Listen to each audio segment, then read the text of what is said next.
Bienvenidos a Relatos desde el cementerio, el lugar donde las sombras cobran vida y las voces del más allá nos susurran sus secretos. Hoy, les traeremos 10 historias reales que sucedieron en cementerios de México, Estados Unidos y España. Relatos llenos de misterio, fenómenos inexplicables y presencias que desafían toda lógica. Prepárense para adentrarse en un mundo donde la realidad se mezcla con lo sobrenatural y cada historia puede cambiar para siempre la forma en que ven la muerte. No se despeguen, porque lo que van a escuchar les helará la sangre y despertará el miedo más profundo que llevan dentro. Si estas historias te están atrapando, no olvides suscribirte para no perderte ningún relato nuevo. Déjanos un comentario contándonos cuál fue la historia que más te impactó y comparte este vídeo con quienes aman el misterio y el terror. Y por supuesto, dale like para que podamos seguir trayéndote más relatos escalofriantes directamente desde los cementerios más oscuros. Gracias por acompañarnos y que la noche los proteja. Historia 1. El cráneo que aparecía fuera de la tumba en Guadalajara. Me llamo Padre Lorenzo, y durante más de 30 años he servido como párroco en una pequeña comunidad a las afueras de Guadalajara, Jalisco. No suelo hablar de lo que ocurrió aquel invierno, pero han pasado ya los años y las cosas siguen sin encontrar explicación. Tal vez, al ponerlo en palabras, logre liberar un poco del peso que llevo desde entonces. Todo comenzó cuando doña Teodora falleció. Era una mujer de carácter fuerte, muy reservada, que vivió casi toda su vida sola en una casa antigua, de esas construidas con gruesas paredes de adobe y techos de madera. Se decía que había sido partera en su juventud y que tenía conocimientos de hierbas y remedios antiguos que no aprendió en libros. Algunos vecinos murmuraban que, cuando alguien se enfermaba gravemente, ella era la última que lo visitaba antes de que falleciera. Nadie lo decía en voz alta, pero muchos pensaban que doña Teodora tenía trato con cosas que no eran de Dios. Yo no suelo prestar oído a rumores, pero incluso yo sentía una incomodidad extraña cada vez que pasaba frente a su casa. No era miedo, exactamente, pero sí una sensación de que algo dentro de esas paredes no estaba en paz. El día de su entierro, el clima estaba inusualmente frío. El viento soplaba con fuerza y levantaba polvo en remolinos que se colaban entre las tumbas. La ceremonia fue sencilla. Apenas 6 personas asistieron. Algunos por compromiso, otros por pura curiosidad. Nadie parecía realmente afectado por su partida.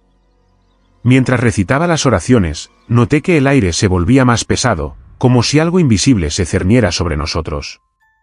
Cuando los sepultureros bajaron el ataúd, uno de ellos tropezó. El ataúd cayó de lado, golpeando con fuerza el fondo de la fosa. Un golpe seco. Un crujido. Un instante de silencio absoluto. Luego, como si el cementerio hubiera contenido el aliento, todo siguió como si nada. Pero algo había cambiado. 2 días después, me llamaron al panteón. Don Javier, el encargado del cementerio, estaba pálido, con las manos temblorosas. Me mostró lo que había encontrado al hacer su ronda matutina. Sobre la tumba recién cerrada de doña Teodora, perfectamente colocado en el centro de la lápida, había un cráneo humano. Limpio, sin tierra, sin señales de que hubiera sido extraído violentamente. Como si alguien, o algo, lo hubiera depositado ahí con sumo cuidado. Al principio, pensamos que era una broma de mal gusto.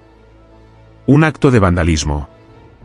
Llamamos a las autoridades, pero no encontraron señales de alteración. El ataúd, cuando se abrió, estaba intacto. El cuerpo en su lugar. Pero el cráneo no era suyo. O al menos eso se creía. Lo retiraron, sellaron la tumba de nuevo y reforzaron la seguridad del camposanto. Pasaron 3 días. Y el cráneo volvió a aparecer. Esta vez, más cerca de la entrada del cementerio. De nuevo, perfectamente limpio, sin tierra, sin manchas. Lo más inquietante es que los rasgos parecían diferentes. El hueso estaba más alargado, la mandíbula más pronunciada. Como si no fuera el mismo cráneo. Se envió a analizar, pero antes de que el forense pudiera recogerlo, desapareció. Sin dejar rastro. Durante las siguientes semanas, el fenómeno se repitió. El cráneo aparecía en distintos lugares del cementerio, siempre al amanecer, siempre en una postura colocada, nunca al azar. Una vez fue hallado sobre la cruz de una tumba infantil. Otra vez, sobre la base del ángel de mármol que corona el mausoleo familiar de los Escamilla. Los cuidadores comenzaron a renunciar. Incluso los perros que merodeaban por el camposanto ya no se acercaban. En las noches, se escuchaban pasos lentos, como si alguien arrastrara los pies entre las lápidas, y el sonido hueco de algo rodando, como un hueso que golpea la piedra. Yo empecé a ir cada noche a rezar. Llevaba agua bendita, incienso, el rosario. Me quedaba hasta bien entrada la madrugada, recitando salmos. Una noche, mientras oraba frente a la tumba de doña Teodora, el viento se detuvo de repente. Un silencio absoluto. Ni un grillo, ni una rama. Y entonces, lo escuché. Una voz suave, femenina, apenas un susurro, ese no era su lugar. Me giré de inmediato. No había nadie. Pero el cráneo estaba ahí. A mis pies. Con una grieta en la parte superior y un diente menos. No lo toqué. Me limité a arrodillarme y continuar el rezo. Al terminar, el cráneo ya no estaba. Poco a poco, comencé a investigar más sobre la vida de doña Teodora. Viejos archivos, relatos de vecinos, registros de nacimientos y muertes. Descubrí que cuando era joven, había sido acusada de practicar abortos clandestinos. Al menos 6 mujeres murieron en circunstancias extrañas después de visitarla. Nunca se le pudo comprobar nada. Pero uno de los registros hablaba de una joven llamada Clara, que desapareció tras quedar embarazada. Su madre aseguraba que fue a ver a Teodora. Nunca se volvió a saber de ella. Lo más perturbador fue un cuaderno encontrado entre las pertenencias de la difunta. Lleno de anotaciones en una letra desordenada, casi frenética. Dibujos de esqueletos, frases en latín y una oración repetida decenas de veces. Devuélveme lo que me pertenece. El fenómeno duró exactamente 40 días. Al 41º, el cráneo apareció por última vez. Esta vez, no estaba limpio. Tenía restos de tierra, raíces pequeñas pegadas al hueso, y una marca negra en la frente, como si hubiera sido quemado. Fue hallado sobre el altar de la capilla del cementerio, justo donde se colocaban las veladoras por las almas olvidadas. No lo retiramos. Simplemente rezamos, encendimos incienso, y lo dejamos ahí. Desde entonces, no ha vuelto a aparecer. Nunca supimos con certeza de quién era ese cráneo. Algunos piensan que pertenecía a una de las jóvenes que murieron en silencio. Otros creen que era una especie de castigo espiritual, una señal de que ciertas deudas del alma no se olvidan ni siquiera bajo tierra.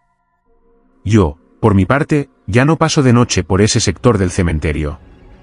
Y cada vez que rezo por los difuntos, menciono a doña Teodora por su nombre completo, y pido por ella, pero también por los que no pudieron hablar. Porque a veces, lo que se oculta bajo la tierra no quiere permanecer ahí. Si estas historias te están atrapando, no olvides suscribirte para no perderte ningún relato nuevo. Déjanos un comentario contándonos cuál fue la historia que más te impactó y comparte este vídeo con quienes aman el misterio y el terror. Y por supuesto, dale like para que podamos seguir trayéndote más relatos escalofriantes directamente desde los cementerios más oscuros. Gracias por acompañarnos y que la noche los proteja. Historia 2: El reloj de arena que giraba solo en un mausoleo de Nuevo México. Me llamo Padre Elías y sirvo desde hace años en una parroquia ubicada en una zona semidesértica de Nuevo México, donde el viento arrastra el polvo como si fueran susurros antiguos y las noches son tan frías que se siente como si la misma muerte caminara entre las sombras. Nuestro cementerio se encuentra a las afueras del pueblo, rodeado de mesetas rocosas y matorrales secos, un lugar que rara vez recibe visitas salvo en fechas de difuntos. Pero hay un mausoleo en particular, uno que todos evitan mirar de frente, el de la familia Varela. Los Varela fueron una familia adinerada a principios del siglo XX. Vinieron desde España, compraron tierras, construyeron una hacienda enorme y contribuyeron con muchas obras en la comunidad. Sin embargo, su linaje se extinguió de forma abrupta y misteriosa. En menos de una década, todos sus miembros fallecieron. El primero fue don Alfonso Varela, patriarca de la familia, quien según las crónicas locales era un hombre recto pero obsesionado con el paso del tiempo. Se decía que tenía decenas de relojes en su casa, de pared, de bolsillo, de péndulo, y uno de arena que conservaba bajo llave, como si se tratase de un objeto sagrado. Ese reloj fue enterrado con él, en el centro del mausoleo que mandó construir poco antes de morir. Nadie sabe por qué, pero dio órdenes explícitas de que fuera colocado a sus pies, dentro del féretro. Yo jamás había prestado atención a esos relatos hasta que comenzaron los incidentes. Todo comenzó cuando un grupo de adolescentes entró al cementerio una noche. Se atrevieron a forzar la puerta del mausoleo de los Varela, grabando todo con sus teléfonos como parte de un reto. Las imágenes no tardaron en circular en redes, aunque pronto fueron eliminadas. Pero antes de que desaparecieran, uno de los monaguillos de la parroquia me mostró el vídeo. En él se ve cómo los chicos entran riendo, empujando la vieja puerta de hierro forjado. Dentro, hay una humedad antinatural, un frío seco que no corresponde con el clima de nuestro estado. Entre las criptas de mármol, uno de ellos señala algo en una urna de vidrio ubicada sobre un altar central, un antiguo reloj de arena, alto, con marcos de bronce ornamentado y cristal ahumado. Sin que nadie lo tocara, el reloj comenzó a girar sobre sí mismo. No a caer la arena, sino a girar lentamente, como si una mano invisible lo tomara por los extremos y lo volteara. El vídeo termina ahí, abruptamente, con un grito y la imagen cayendo al suelo. Pensamos que era una edición. Un truco. Pero al día siguiente, 2 de los jóvenes fueron encontrados muertos en sus casas. Uno de ellos había sufrido un paro cardíaco durante el sueño, con una expresión de pánico congelada en su rostro. El otro, cayó por las escaleras, aunque el ángulo y las marcas en su cuello sugerían otra cosa. El tercero sobrevivió, pero perdió el habla. Hasta el día de hoy no ha pronunciado una palabra. En su diario, que su madre encontró semanas después, solo escribió una frase repetida muchas veces: "El tiempo no se toca". Me vi obligado a intervenir. Fui al cementerio con agua bendita, acompañado del sacristán. Abrimos el mausoleo con llaves viejas que nadie usaba desde hacía décadas. Dentro, el aire era espeso, como si algo lo llenara por completo. No había telarañas, ni polvo. Todo parecía suspendido. Y allí estaba el reloj. En la urna de vidrio, justo en el centro, con la arena detenida en la mitad, como si el tiempo mismo se hubiese congelado.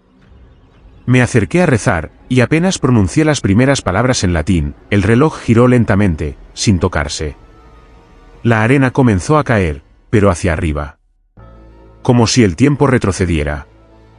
Un zumbido leve llenó el lugar. El sacristán comenzó a sangrar por la nariz y salió corriendo. Yo resistí unos minutos más, lo suficiente para rociar agua bendita sobre el altar y colocar una cruz sobre la urna. En cuanto lo hice, la arena se detuvo. Volvió a su posición normal. Intenté sellar el mausoleo, pero al día siguiente la cruz estaba rota y el reloj girado nuevamente.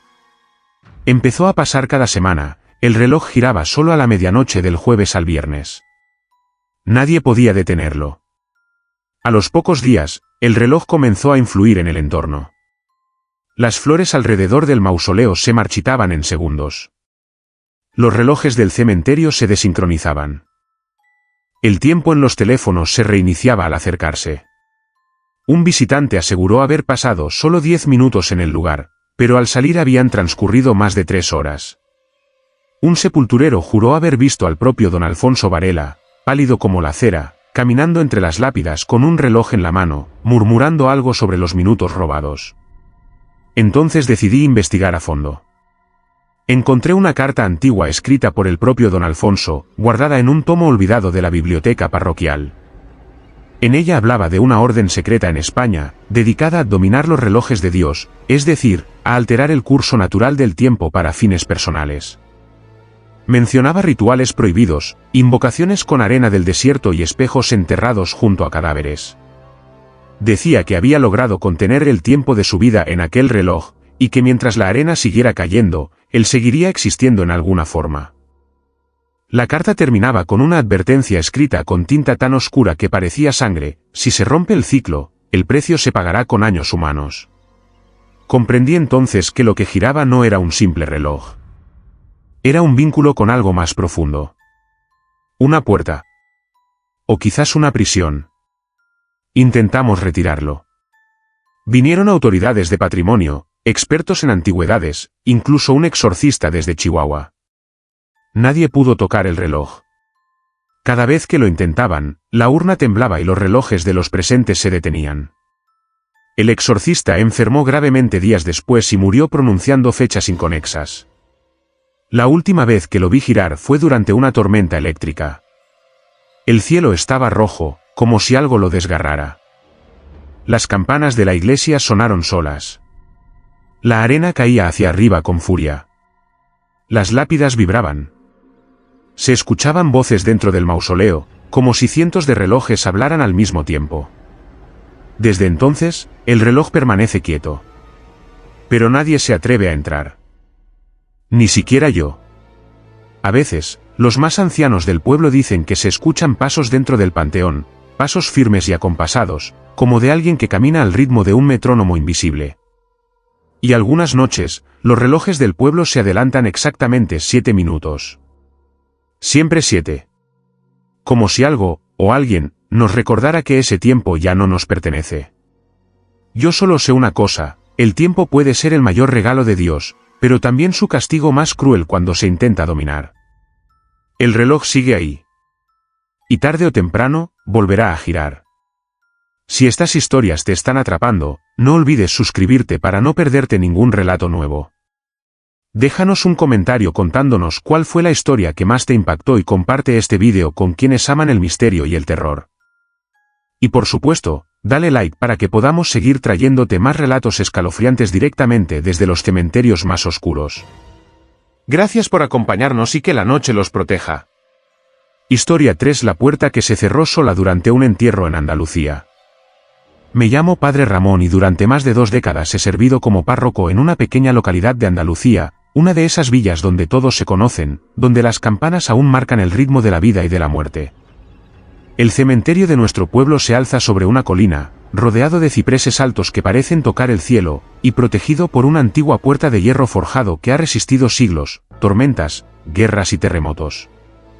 Nadie imagina que una simple puerta pueda guardar tanto horror como el que vivimos aquel día, un horror que aún hoy me persigue en cada misa de difuntos. Todo comenzó con la muerte de don Matías Estrada, un hombre mayor, de rostro severo y lengua afilada. Durante años fue juez en la comarca y tenía fama de ser implacable, de dictar sentencias duras y, según se decía, no siempre justas. Algunos lo admiraban por su rectitud, otros lo odiaban por su frialdad. Vivía solo, en una casa oscura al final de la calle Real, y rara vez se le veía asistir a misa. Cuando lo hacía, se sentaba al fondo, no comulgaba, y se marchaba antes de la bendición final. Nunca se casó, no tenía hijos, y dejó escrito que deseaba un entierro sencillo, sin flores ni palabras innecesarias. Nada de dramatismos, decía su carta. La mañana del sepelio estaba nublada. Una niebla densa cubría el cementerio como una manta de algodón sucio, y el aire olía a tierra húmeda y a hierro oxidado. Nos reunimos pocos, un sobrino lejano, 2 antiguos colegas, el sepulturero y yo. El féretro era sobrio, sin adornos. Comencé a leer los salmos en voz baja, y el eco de mis palabras rebotaba en las paredes de piedra del camposanto. Fue entonces cuando, sin previo aviso, la gran puerta de hierro comenzó a cerrarse lentamente. El sonido chirriante del metal raspando el suelo heló la sangre de todos los presentes. Nadie la había tocado. No había viento. Y, sin embargo, la puerta, que pesaba más de 150 kilos, se movía por sí sola. Intentamos alcanzarla, correr hacia ella para evitar que se cerrara, pero fue en vano. Se cerró con un estruendo seco, definitivo. El golpe hizo temblar las lápidas cercanas, y un murmullo sordo pareció emerger de las entrañas de la tierra. Nadie tenía la llave. El sepulturero, temblando, juró haberla dejado en su caseta, a varios metros de allí. Estábamos atrapados. Y entonces, el aire cambió. Se volvió más espeso, más frío. Era como si el tiempo se hubiera detenido. Las nubes se inmovilizaron en el cielo. Ni una hoja se movía. Lo peor no fue eso. Lo peor fue lo que escuchamos después, pasos. Lentamente, muy lentamente, Pasos secos que venían desde el interior del cementerio, detrás de nosotros, aunque nadie más estaba allí. Nos giramos al mismo tiempo. El féretro de don Matías aún reposaba sobre la estructura de piedra, sin haber sido bajado. Pero algo se movía entre las tumbas. Una figura alta, vestida de oscuro, avanzaba con lentitud. No se distinguía su rostro. Pensamos que quizás era algún familiar que había llegado tarde. Pero al acercarse, notamos algo imposible. Esa figura llevaba el mismo bastón de roble con empuñadura de plata que siempre usaba don Matías. El mismo que estaba dentro del ataúd. Y caminaba con la misma rigidez de piernas que él tenía en vida. La figura se detuvo frente a su propia tumba, levantó el rostro, y aunque no tenía ojos visibles, todos sentimos su mirada. Una de las mujeres presentes comenzó a gritar y se desmayó. El aire se llenó de un olor insoportable, como de carne podrida y aceite quemado. Yo intenté acercarme con el rosario en la mano, pero el suelo crujió bajo mis pies, como si estuviera a punto de abrirse. Entonces, sin previo aviso, el féretro cayó solo al interior de la fosa. No lo empujamos. Nadie lo tocó. Simplemente se hundió, como si algo lo arrastrara hacia abajo. Y la figura desapareció. Después de unos minutos, la niebla comenzó a disiparse y el sepulturero encontró la llave colgada del lado interior de la puerta, como si alguien la hubiera colocado allí desde dentro. Salimos sin hablar, con la mirada baja, sin entender nada. Los días siguientes fueron aún más extraños. Una cruz de piedra que marcaba la tumba de un niño empezó a sangrar por las grietas. Un perro fue hallado muerto a los pies del mausoleo familiar de los Estrada, con la lengua azul y las patas quemadas. Y cada noche, a la misma hora en que se cerró la puerta, las campanas de la iglesia tañían una sola vez, sin que nadie las tocara. Busqué respuestas en archivos antiguos, en testimonios olvidados. Descubrí que don Matías había condenado a muerte a un joven inocente en 1974.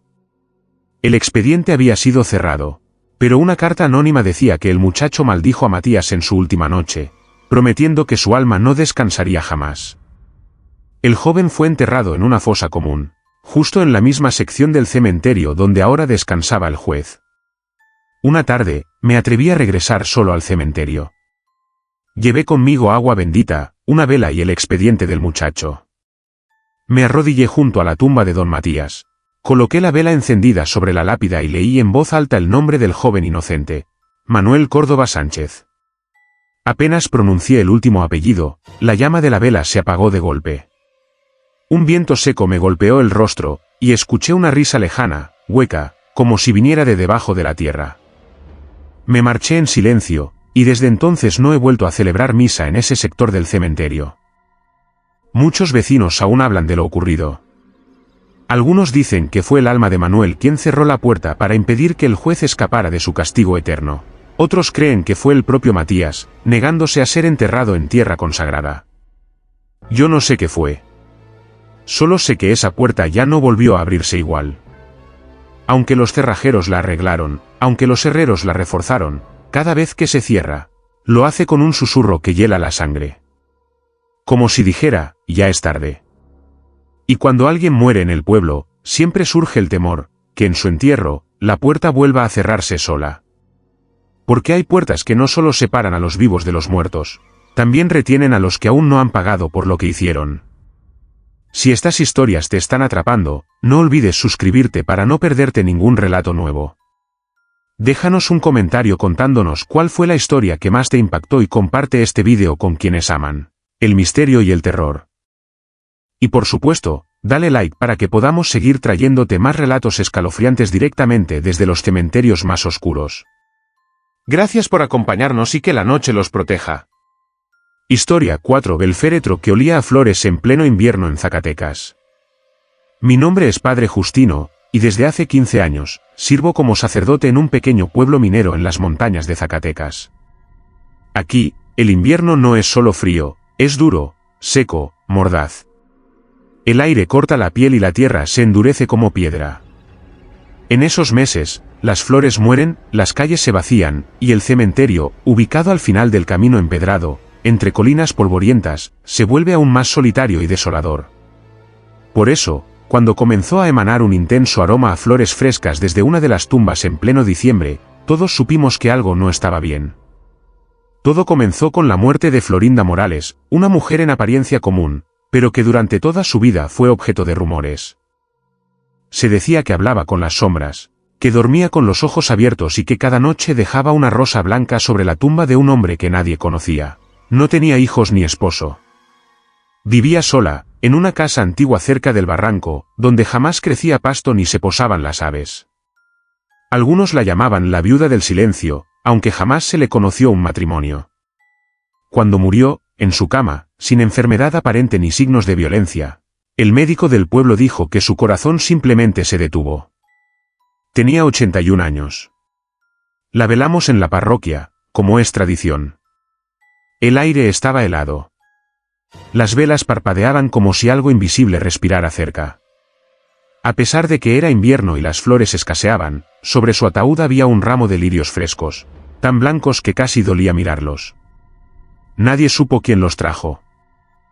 Los sepultureros aseguraron que al abrir el féretro por última vez antes del entierro, un perfume embriagador llenó la sala, un olor intenso, dulce, imposible de identificar por completo. No era solo a lirios. Era algo más profundo, una mezcla entre jazmín, tierra mojada y algo antiguo.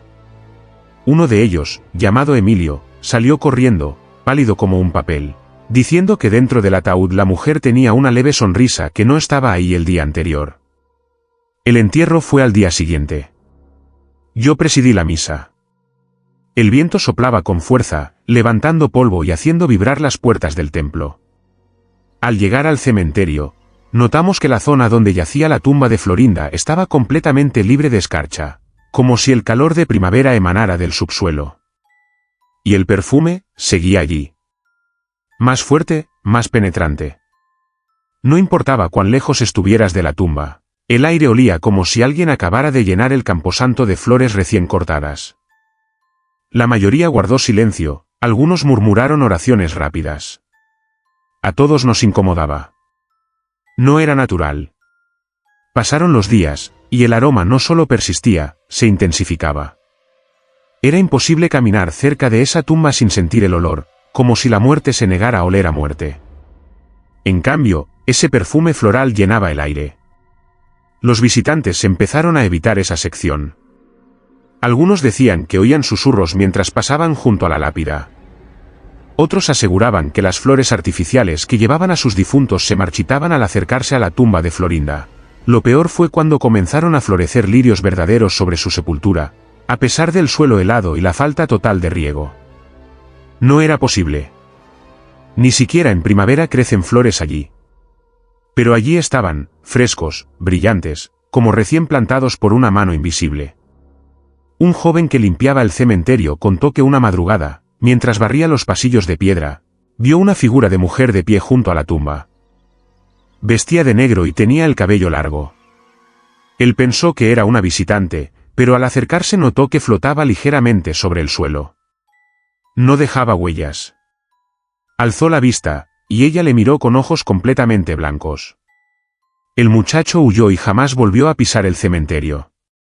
Empecé a investigar más sobre la vida de Florinda. Los registros civiles eran escasos. Había nacido en otro estado y llegó al pueblo a los 20 años. Pero encontré un cuaderno viejo en los archivos parroquiales. Era un libro de intenciones de misa. En él, durante más de 30 años, alguien pidió misa cada 9 de noviembre por Álvaro E. Siempre con la misma frase escrita a mano, para que su alma no se pierda entre los aromas. Nadie sabía quién era Álvaro. Ni hay registros de que haya sido enterrado aquí.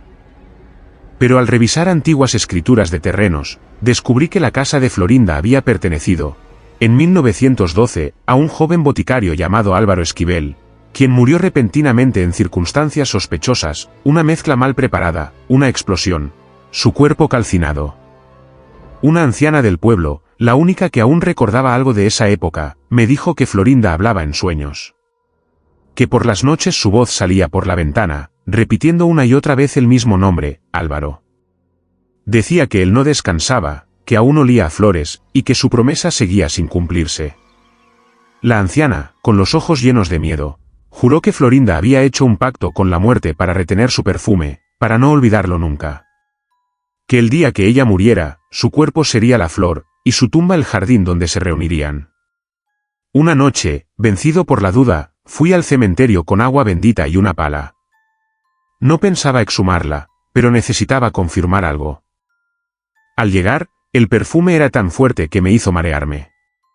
Caí de rodillas, y al tocar la tierra, sentí que estaba tibia. Como si algo palpitara debajo.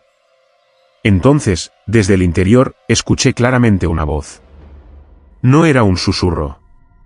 Era un canto. Una melodía dulce, sin palabras, que emergía de la misma tierra. Retrocedí, horrorizado. Al día siguiente, el párroco del pueblo vecino vino a bendecir la tumba conmigo.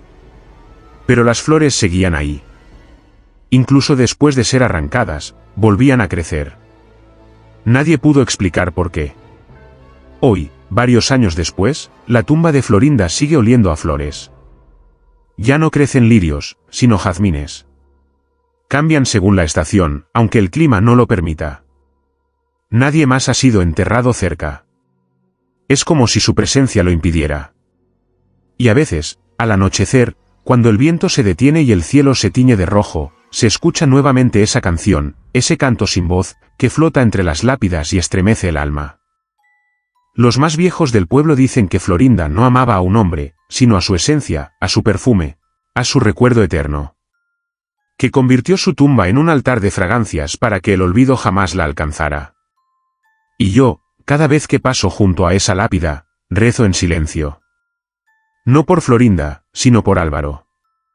Porque quizás sea su alma la que aún vaga, atrapada en ese jardín de invierno, buscándola entre flores que nunca deberían haber florecido. Historia 5 del anciano que bendecía las tumbas y desaparecía en Tennessee. Fue durante un viaje pastoral que me asignaron por 3 meses a un pequeño pueblo llamado Red Hollow, al este de Tennessee, un lugar apartado entre colinas y nieblas matinales, donde la vida parecía haberse detenido décadas atrás. Aquel sitio tenía un cementerio muy antiguo, apenas cercado por una verja oxidada y con una pequeña capilla de madera que crujía como si gimiera cada vez que el viento soplaba. Me advirtieron que allí las cosas eran diferentes. No fue una advertencia directa, sino más bien el tono de las palabras, los silencios prolongados entre frases, las miradas evitadas por los lugareños cuando se mencionaba el nombre del cementerio, Hollow Rest.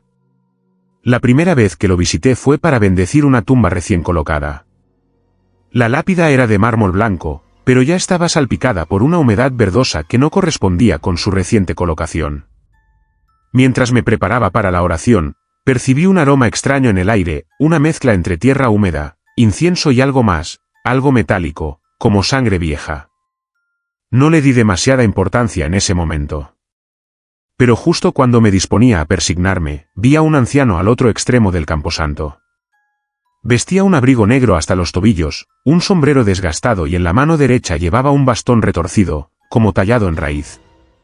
Se movía lentamente, deteniéndose frente a cada tumba, murmurando palabras que el viento no me dejaba oír. Lo observé por un momento, hasta que, al girarme un segundo y volver a mirar, había desaparecido. Pensé que quizás era algún familiar de los fallecidos, alguien devoto. Pero cuando pregunté por él en el pueblo, los rostros se cerraron. Nadie sabía su nombre. Solo lo llamaban el viejo del Campo Santo. Algunos aseguraban haberlo visto desde niños, y ahora, con más de 50 años, decían que aún se aparecía igual, sin cambiar un solo rasgo. Otros creían que era una leyenda, un mito local. Pero yo lo había visto. Y no fue solo una vez. Durante las semanas siguientes, comencé a visitarlo con más frecuencia. Siempre lo encontraba allí antes de que yo llegara, como si supiera exactamente cuándo estaría. A veces lo veía de lejos. Otras, lo encontraba frente a la puerta de la capilla, de espaldas. Nunca me hablaba, nunca me miraba directamente. Pero en una ocasión, mientras bendecía la tumba de un niño que había muerto recientemente de fiebre, lo escuché murmurar claramente detrás de mí: los que no fueron llorados regresan para ser recordados. Me giré con rapidez, pero solo vi las hojas moviéndose y una figura alejándose por el sendero cubierto de musgo. La inquietud comenzó a invadir mis noches. Soñaba con el cementerio. Soñaba con tumbas que se abrían solas, con manos huesudas que salían a buscar bendición, con voces que me llamaban por mi nombre desde la tierra. Pero lo más perturbador era que, en todos los sueños, el anciano aparecía al final, frente a mí, levantando su bastón hacia el cielo y murmurando una lengua que no reconocía. Me despertaba con el sabor a tierra en la boca. Un día, decidí esperarlo. Me escondí dentro de la capilla desde la madrugada, antes del amanecer. No había luna, y la niebla cubría el cementerio como una sábana densa. A las 3:17 de la madrugada, la puerta chirrió suavemente. El anciano entró sin mirar a los lados. Caminó por entre las tumbas como quien recorre su propio hogar. Llevaba en la otra mano un pequeño frasco de vidrio con un líquido oscuro, con el que rociaba ciertas lápidas mientras pronunciaba palabras en voz baja. Esperé a que se acercara, conteniendo la respiración. Cuando pasó justo frente a mí, me atreví a salir y enfrentarlo. Le hablé, lo llamé. Y fue entonces cuando se detuvo. Le vi el rostro por primera vez. Era incorrecto. No sabría describirlo de otro modo. Parecía un rostro humano, pero con algo mal colocado, los ojos demasiado hundidos, la piel con textura de pergamino antiguo, la boca como una línea apenas esbozada. Y, sin embargo, hablaba. Muchos han sido olvidados. Yo les recuerdo. Tú también deberás hacerlo, cuando me haya ido. Me quedé paralizado. Sentía que cada palabra que pronunciaba cargaba siglos de dolor, siglos de muerte. Y luego, se desvaneció. No corrió. No caminó. Simplemente dejó de estar ahí. Los días siguientes, cada tumba que él había tocado apareció con flores frescas, aunque nadie del pueblo las había puesto. Algunas tenían monedas antiguas, otras rosarios oxidados que no se fabricaban desde hacía décadas. Revisé registros, busqué en archivos parroquiales. Encontré algo inquietante. Un sacerdote llamado Elías Carr, fallecido en 1874, había sido enterrado allí. La última descripción de él coincidía perfectamente con el anciano. Su misión, según los escritos, era rezar por las almas olvidadas en Hallow Rest hasta que todas se encuentren paz. Nunca lo volví a ver después de aquella noche. Pero desde entonces, cada vez que rezo en ese cementerio, siento un aire distinto. Las velas no se apagan aunque sople el viento. Las lápidas ya no crujen como antes. Y en más de una ocasión, he encontrado flores que no deberían florecer en esa estación, justo sobre tumbas sin nombre. Siento que él sigue ahí. No como carne, no como sombra, sino como un susurro que viaja entre las tumbas, velando por los muertos que nadie más recuerda. A veces, cuando el viento sopla desde el este y la capilla tiembla como si fuera a colapsar, escucho su voz en mi oído, repitiendo, no dejes que el olvido se lleve a los que aún esperan. Y yo, aunque con miedo, continúo su labor. Porque en Hallow Rest, hasta el olvido tiene memoria. Historia 6. La figura que miraba desde el fondo de la fosa en Baja California Sur. El cementerio de San Ignacio, escondido entre los matorrales resecos y las dunas polvorientas de Baja California Sur, siempre había tenido fama de ser un lugar inquietante. No por sus leyendas, que eran escasas, sino por una extraña sensación de ser observado que invadía a quienes se atrevían a caminar entre sus tumbas al caer la tarde. El padre Mateo, párroco del pequeño pueblo desde hacía más de 20 años, solía decir que algunos muertos no descansaban del todo. Nunca explicaba a qué se refería, y solo se limitaba a rezar con más fuerza al pasar junto a ciertas lápidas, especialmente una vieja y carcomida que había perdido su inscripción con el tiempo.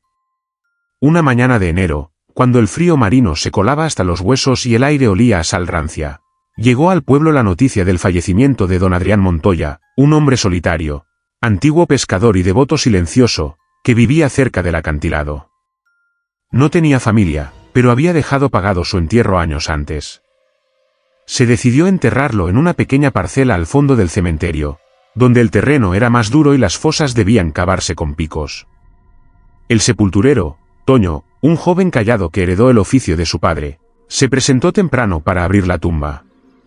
Mientras paleaba, algo le hizo detenerse, un sonido sordo, como si algo rascara desde adentro de la tierra.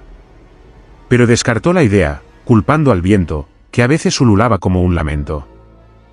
Al caer la tarde, con el ataúd ya colocado en la pequeña capilla del cementerio, el padre Mateo preparaba el breve responso. Pocas personas asistieron al velorio.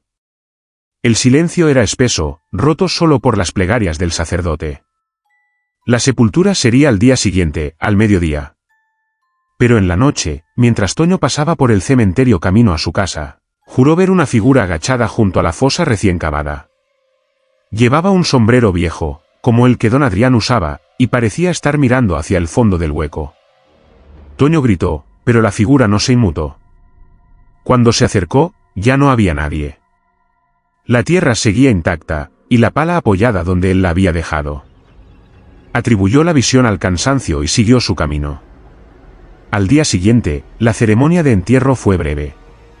El ataúd descendió lentamente, chirriando contra las cuerdas, hasta tocar el fondo de la fosa. Justo en ese momento, una anciana gritó. Señalaba hacia el interior de la tumba. «Hay alguien allá abajo», balbuceó, pálida como una vela. Todos se acercaron.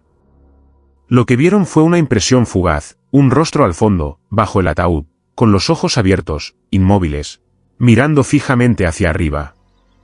Pero al remover la tierra no había nada más que el féretro, cerrado, como debía estar. Nadie supo explicar qué había visto la anciana. El padre Mateo, con rostro serio, ordenó cerrar la tumba cuanto antes y rezó 3 veces más de lo habitual. Esa noche, el sepulturero no pudo dormir. Algo lo inquietaba. A las 3 de la madrugada, escuchó un golpe seco proveniente del patio trasero de su casa. Al salir, encontró la pala que había usado esa mañana, partida en 2, y cubierta de una tierra húmeda y oscura. No recordaba haberla llevado consigo. Temblando, fue al cementerio al amanecer. Allí, al llegar a la tumba de don Adrián, vio que la tierra había sido removida, pero no desde fuera, sino desde dentro. No había huellas alrededor, y sin embargo, el montículo estaba hundido en el centro, como si algo hubiera empujado desde abajo. Durante días, los habitantes del pueblo comenzaron a evitar pasar cerca del cementerio. Varios aseguraron haber visto una figura alta, encorvada, asomarse desde la misma tumba, pero solo por un segundo, antes de desaparecer. Una mujer afirmó que al ir a dejar flores a su esposo, sintió como si alguien respirara detrás de ella, y al girarse, vio unos ojos abiertos entre la maleza, que luego se desvanecieron. El padre Mateo, después de varios sucesos inexplicables, decidió hacer una misa especial para sellar espiritualmente el lugar. Durante la oración, el suelo tembló apenas, imperceptible para los presentes, pero lo suficiente para que el crucifijo del altar se inclinara hacia el lado donde yacía don Adrián. El sacerdote no dijo nada, pero esa noche dejó encendida una vela bendita sobre su escritorio. En el centro del cuarto, colocó una fotografía antigua, era de un entierro ocurrido décadas atrás. Al observar con atención, uno podía notar, al fondo de la imagen, una figura entre sombras mirando desde dentro de una fosa, exactamente igual a la que la anciana había descrito.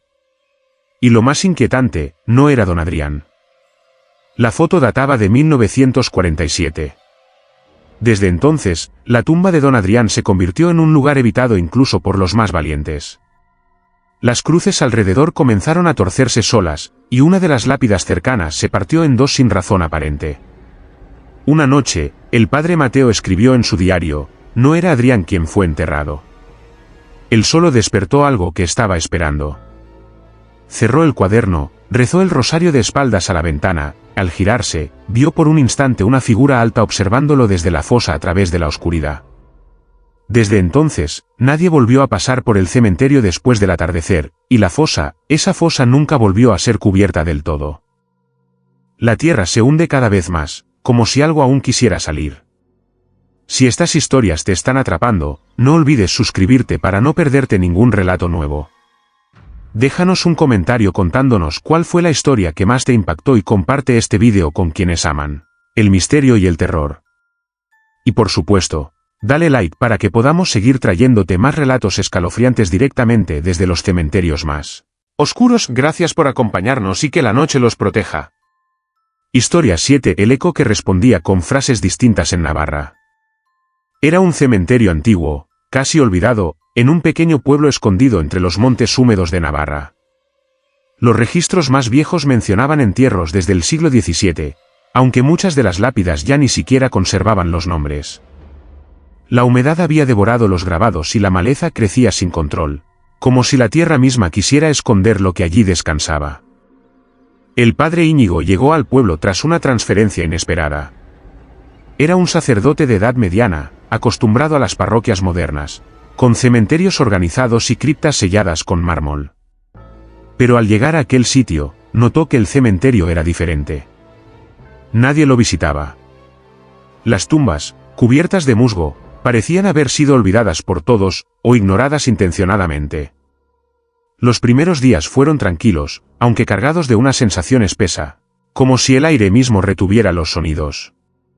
Pero una noche, mientras caminaba de regreso a la rectoría después de bendecir la tumba de una anciana recién enterrada, escuchó algo. «Buenas noches», dijo en voz baja, mirando hacia una de las lápidas más viejas. «No estás solo», respondió una voz. Pero no era la suya. Ni era el eco. El padre Íñigo se detuvo, mirando en todas direcciones. El cementerio estaba vacío, solo el ulular del viento se colaba entre las cruces oxidadas. Pensó que quizás había sido su imaginación. Pero al volver a repetir la frase, con una mezcla de escepticismo y temor. «Buenas noches». El eco regresó, pero ahora con una variación. «¿Aún sigues aquí?» Sintió un escalofrío helarle la espalda. No era un eco real, no era su propia voz replicada por el entorno. Era como si una entidad oculta respondiera según su estado de ánimo, con una voz similar, pero ajena. Con los días, comenzó a hacer pruebas. Iba solo al cementerio, generalmente al anochecer, y pronunciaba frases sencillas.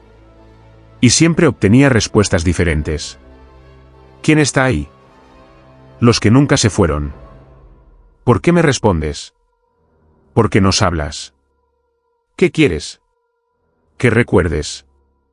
Una noche, decidió grabar las respuestas. Colocó su viejo grabador portátil entre dos lápidas, encendió una vela y se sentó a rezar. A las 3:12 de la madrugada, preguntó. «¿Qué pasó en este lugar?» La respuesta tardó más de lo habitual, pero fue clara. Fueron sellados con hambre, con miedo y con fuego. Revisando los archivos parroquiales al día siguiente, encontró una entrada escrita con una letra temblorosa y antigua. Fechada en 1824, mencionaba un brote de locura colectiva en el pueblo, que llevó a acusaciones de brujería. 10 personas fueron encerradas vivas en una fosa del cementerio, con la entrada sellada con piedras y cenizas. Según la nota, se había prohibido registrar sus nombres para evitar revivir la maldición. El padre Íñigo volvió a visitar el sitio. Esa noche no hizo preguntas. Solo caminó, encendió una vela y recitó un salmo en voz alta. Al terminar, se atrevió a decir: «¿Aún están aquí?» Y la respuesta fue un coro. Múltiples voces, como susurros de ultratumba, pronunciaron: «Nos dejaron sin nombre, pero no sin voz». A partir de ese día, el eco comenzó a responder incluso sin que él hablara. A veces lo llamaban por su nombre. Otras veces, recitaban fragmentos de oraciones que él solo pensaba. Los feligreses comenzaron a notar cambios en él. Estaba más delgado, pálido, con ojeras profundas y la mirada perdida. Cuando intentaban preguntarle qué ocurría, él solo decía: «Estoy escuchando lo que nadie quiso oír». Una tarde, después de la misa, una anciana del pueblo se acercó con un sobre viejo. Dentro había una fotografía en blanco y negro. Mostraba a un grupo de hombres con palas, parados frente a una gran fosa abierta. La fecha era 1824. Uno de los hombres, al fondo, llevaba una cruz al cuello, igual a la del padre Íñigo. «Ese es el primer sacerdote que escuchó las voces», dijo la mujer. «Y desde entonces, siempre vuelve uno». Esa noche, Íñigo regresó al cementerio. Dejó su grabadora encendida y colocó su Biblia sobre una lápida sin nombre. Pronunció una sola frase: «Estoy listo». Silencio. Después, un murmullo. «Entonces ven». El cuerpo del padre nunca fue hallado. La grabadora fue encontrada por un niño del pueblo al día siguiente. La cinta contenía varias horas de sonidos. Viento, grillos, silencio, y luego, a las 3:12, se escuchaba una respiración profunda, pasos que se alejaban, y finalmente, una frase que nunca antes se había repetido. Ahora tú eres el eco. Desde entonces, cada vez que alguien se atreve a pronunciar una frase en voz alta dentro del cementerio, no escucha un eco, sino una conversación. La voz cambia, a veces masculina, a veces femenina, a veces muchas al mismo tiempo. Pero todas dicen cosas distintas. Como si el lugar estuviera lleno de presencias atrapadas, todas deseando ser escuchadas, todas condenadas a repetir sus últimos pensamientos, esperando a que alguien les responda. Y si escuchas bien, puede que una de esas voces te llame por tu nombre.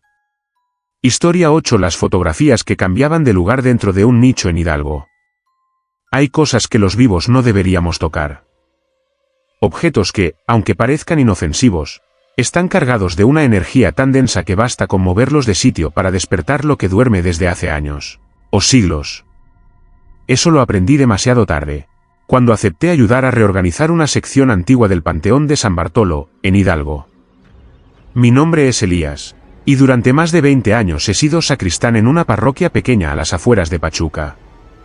A menudo me llaman para bendecir sepulturas, acompañar entierros o, en ocasiones especiales, asistir al padre en las misas de difuntos. Nunca había tenido miedo de los cementerios. De niño, incluso jugaba entre las tumbas.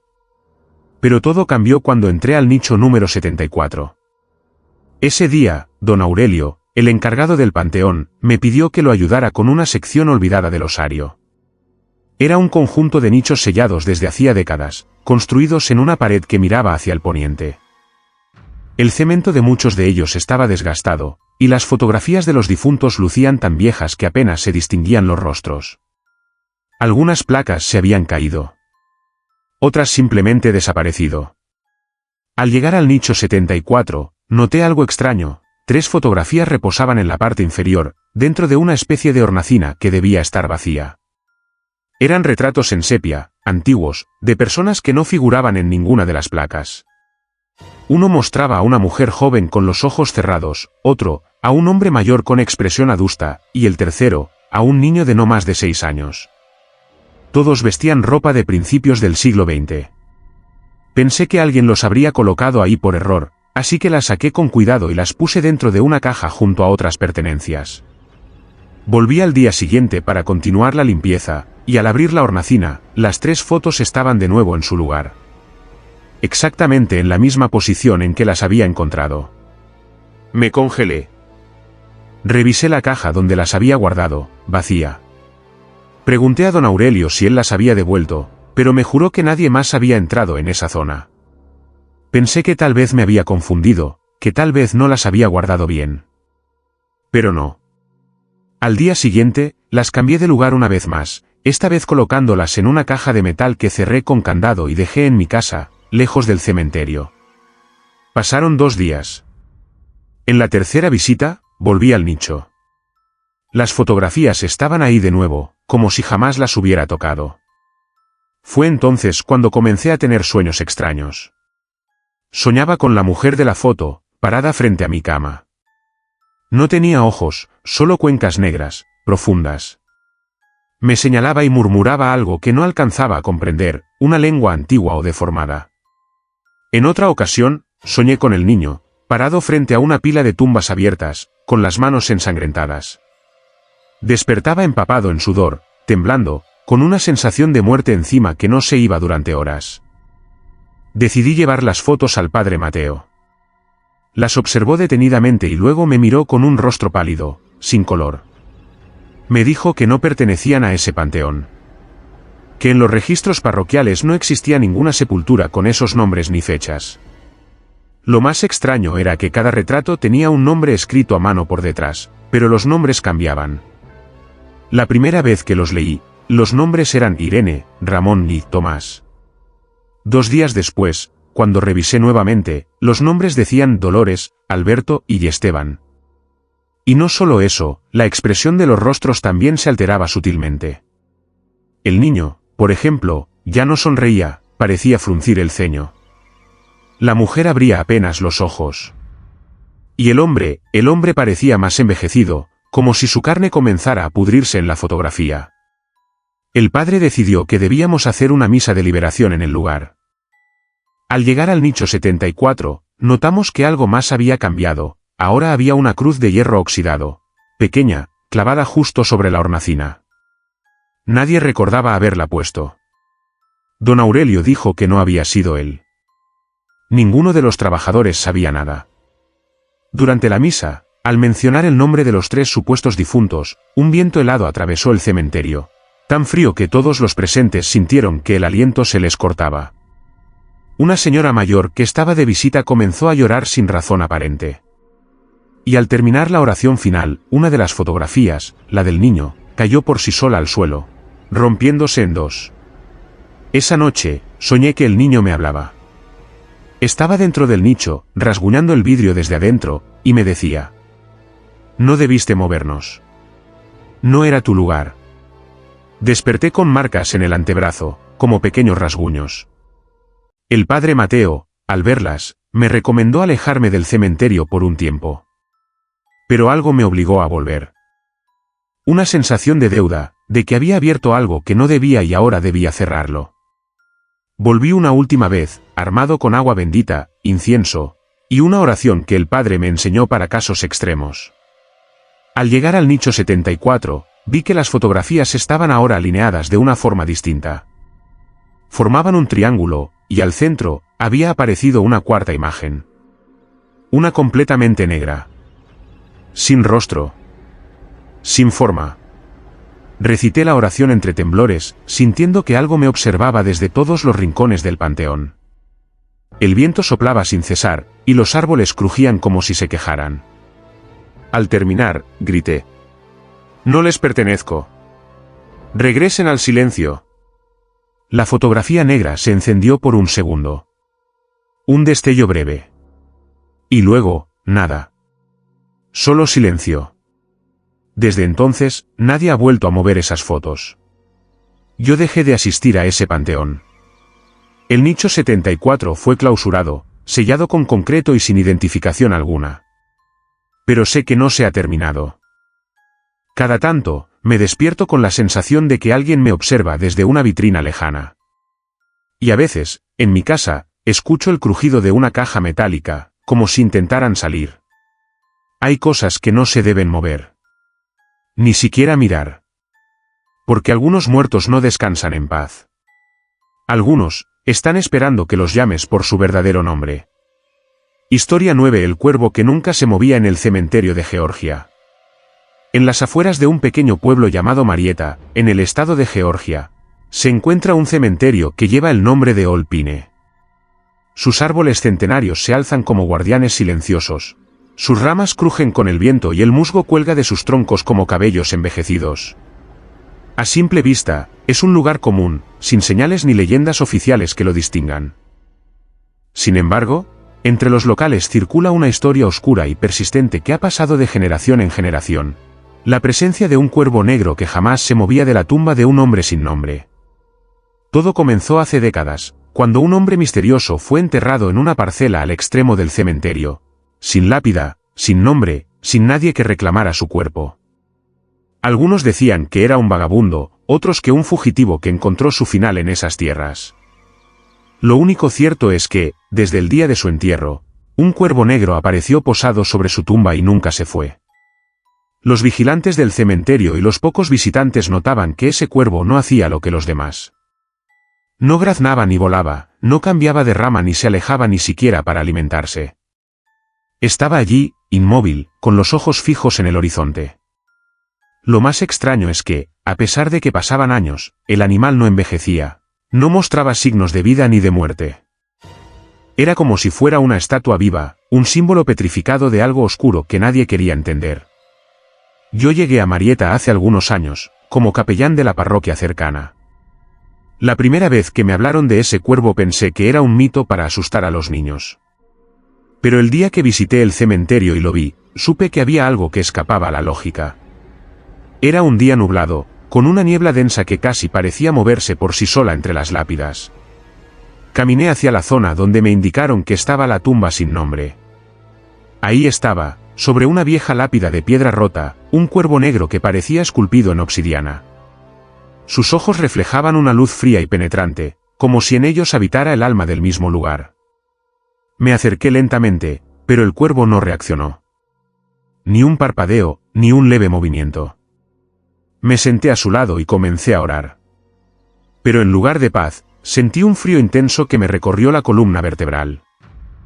Mientras rezaba, tuve la sensación de que aquel animal observaba no solo mi cuerpo, sino mi alma, como si juzgara cada palabra y pensamiento. Con el paso de los días, comencé a investigar la historia de aquel hombre enterrado sin nombre.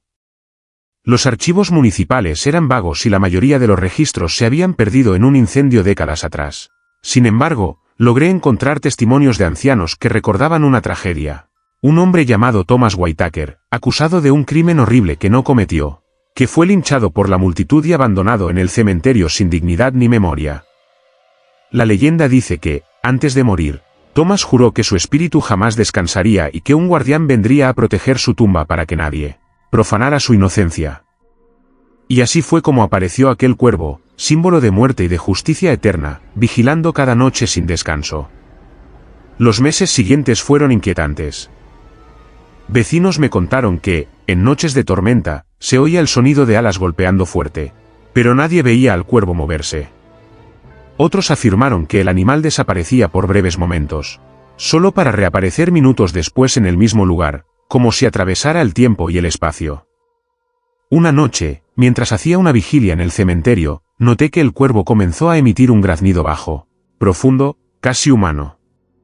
Fue el sonido más aterrador que he escuchado, un lamento que parecía salir del mismo infierno. Aterrorizado, intenté levantarme, pero mis piernas no respondían. Sentí una mano invisible posarse sobre mi hombro, fría y pesada. Giré la cabeza y no había nadie. El cuervo siguió mirando, inmóvil, como esperando que comprendiera algo que no estaba listo para entender. Desde entonces, he vivido con ese peso. Siento que el cuervo no es solo un ave, sino un vigilante espectral, un puente entre este mundo y el siguiente, atrapado entre la justicia y la condena. Cada vez que alguien intenta profanar la tumba, se desata una tormenta inesperada, y el graznido del cuervo retumba en toda la ciudad, como una advertencia de que el juicio no ha terminado. Los habitantes del pueblo ya no se atreven a acercarse a esa parte del cementerio después del anochecer. Algunos dicen que han visto sombras moviéndose junto al cuervo, figuras de hombres y mujeres condenados, buscando redención. Y yo, aunque a veces siento la tentación de alejarme, vuelvo siempre. Porque sé que, mientras el cuervo esté allí, vigilando sin descanso, la verdad y la justicia no han muerto del todo en este mundo. En Olpine, el cuervo permanece inmóvil, un testigo eterno de las injusticias que la historia intenta ocultar. Y quien se atreva a desafiarlo, se enfrenta no solo a un animal, sino a un espíritu que reclama paz para los olvidados. Historia 10. El ataúd que tocaba la campana solo en Galicia. En un recóndito y antiguo cementerio situado en las empinadas colinas de Galicia, donde la niebla parece envolverlo todo con un manto perpetuo de misterio, se encuentra una pequeña capilla que guarda entre sus paredes una leyenda que ha permanecido viva durante generaciones, aunque pocos se atreven a hablar de ella en voz alta. La historia del ataúd que tocaba la campana solo. El pueblo de San Millán, olvidado por el tiempo y las rutas modernas, es un lugar donde las tradiciones aún conservan una fuerza casi ancestral, y donde la muerte no es simplemente un hecho, sino una presencia palpable, que a veces se manifiesta en sus formas más inquietantes. La pequeña capilla del cementerio, construida con piedra de granito y madera oscura, albergaba una campana antigua, cuyo sonido resonaba con un eco profundo entre los montes y valles. Todo comenzó con el entierro de un joven llamado Manuel, un hombre del pueblo conocido por su carácter reservado y sus creencias poco ortodoxas, casi heréticas para algunos. Manuel había fallecido en circunstancias misteriosas, durante una tormentosa noche de invierno, cuando la lluvia golpeaba con furia los tejados y el viento aullaba como un lobo hambriento. Su funeral fue breve, celebrado bajo la lluvia, y su ataúd fue colocado en la cripta subterránea, justo debajo de la campana que tantos años había vigilado el paso de los días y las almas. Pocos días después del entierro, comenzaron a suceder cosas extrañas. En las noches de tormenta, cuando los rayos iluminaban el cielo y el viento hacía crujir los árboles, la campana de la capilla sonaba sin que nadie la tocara. Su sonido era largo, lúgubre, como un lamento que atravesaba la espesura de la niebla y despertaba el eco dormido en las montañas. Nadie encontraba explicación.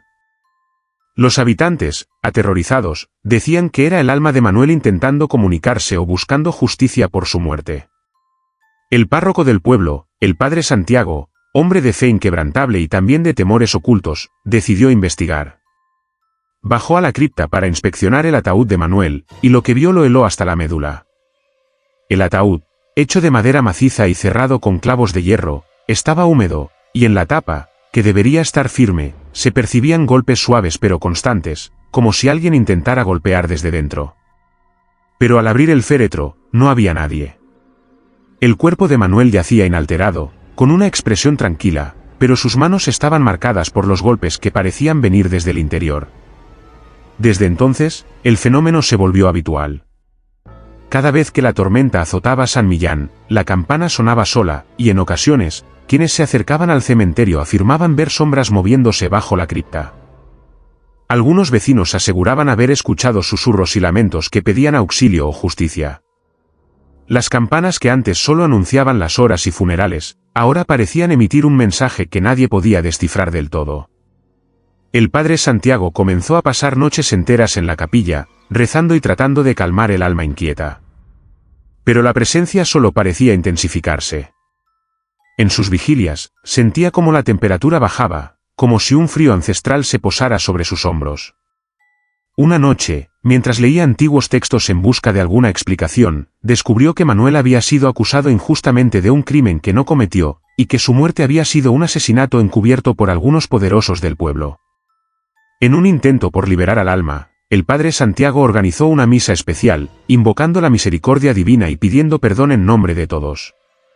Durante la ceremonia, la campana comenzó a sonar suavemente, pero con un tono distinto, casi musical.